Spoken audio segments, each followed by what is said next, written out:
沙利文抵达中国前，先访问了邻国加拿大，并在会见加总理特鲁多时谈及所谓对华加征关税，采取一致立场。随后，加拿大政府发布公告称，将对自华进口的电动汽车采取征收100%的关税等限制措施。对此，中国商务部、外交部、中国驻加拿大使馆均严正回应。 指出，加方此举罔顾事实和世贸组织规则，是典型的保护主义做法，将破坏中加正常经贸合作。中方对此强烈不满，坚决反对。We will be introducing a 100% tariff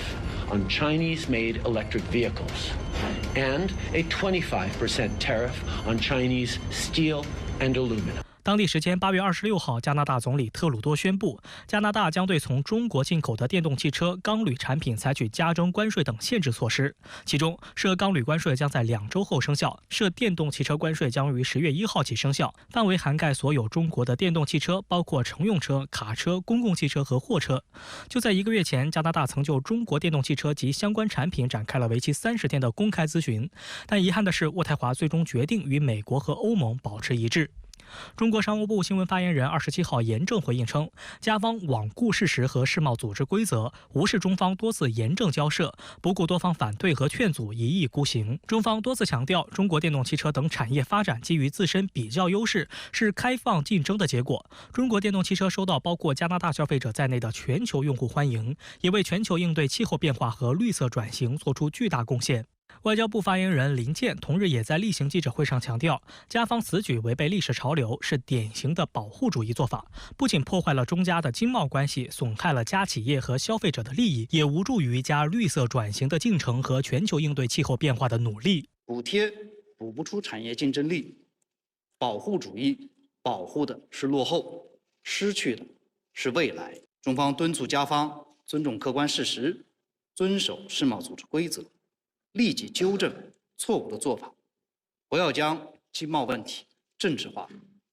中方将采取一切必要措施，坚定维护中国企业的正当权益。 中国驻加拿大使馆发言人在回应此事时也指出，加方此举与其自诩全球自由贸易和应对气候变化的倡导者的立场不符。观察指，加方此次对华设置贸易壁垒，是美西方在新能源变革中落后的情况下，难以遏制国内保护主义政策，导致政策动作变形的结果。深圳卫视注意到，加拿大财政部此前的公开咨询是以保护加拿大的汽车工人和不断增长的电动汽车产业免受所谓不公平贸易行为的影响为借口。根据加方数据，加拿大汽车行业每年生产超过150万辆汽车，每21秒生产一辆。该行业支持近55万个直接和间接就业岗位。2023年为加拿大的国内生产总值贡献180亿美元，约合人民币1282亿元，是加拿大最大的出口行业之一。 尽管目前来看，电动汽车在加拿大整体汽车产业中占比并不大，但该国试图将自身定位为全球电动车供应链的重要组成部分。此前已签署价值数十亿美元的协议，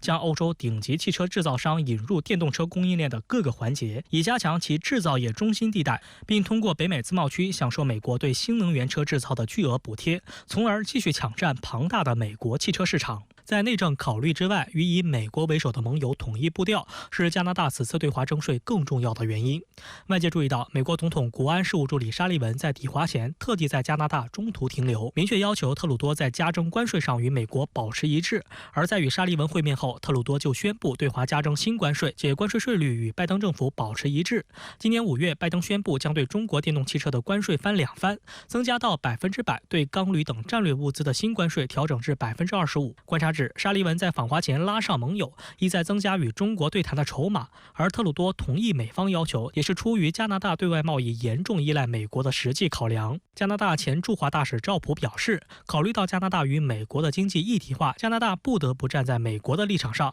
赵普认为，加拿大可能会在其他行业遭到中国的反制，大麦和猪肉就可能是遭报复对象，因为中国可以从其他国家进口。实际上，这不是加拿大第一次屈从于美国对华打压。 加拿大曾经作为美国的马前卒，对中国企业高级管理人员实施了所谓的执法行动，但从最终的结果来看，美国没有支持加拿大到底，加拿大最终灰溜溜地终止了执法活动，对加拿大的国际形象构成了负面影响。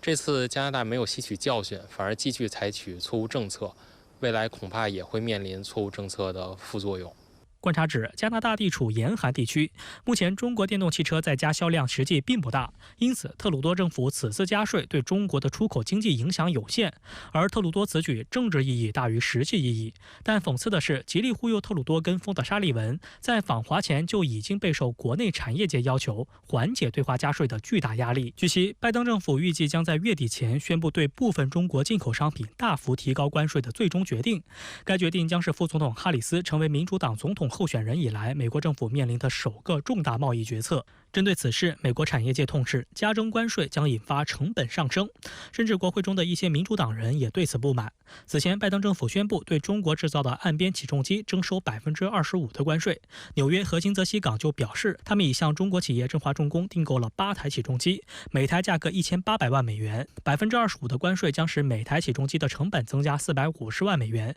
约合人民币3200万元。他们直言，这将对港口有限且关键的资源造成重大压力。此外，福特汽车也要求美国贸易代表办公室降低对人造石墨的关税。人造石墨是生产电动汽车电池的关键负极材料。福特表示，它仍然几乎完全使用中国的石墨。代表外国品牌汽车制造商的组织汽车驱动美国也呼吁，至少在2027年之前，美国能够对中国的电池组件和关键矿物等的关税税率保持稳定，以使汽车制造商能够实现在美国生产的投资，并推出消费者负担得起的电动汽车。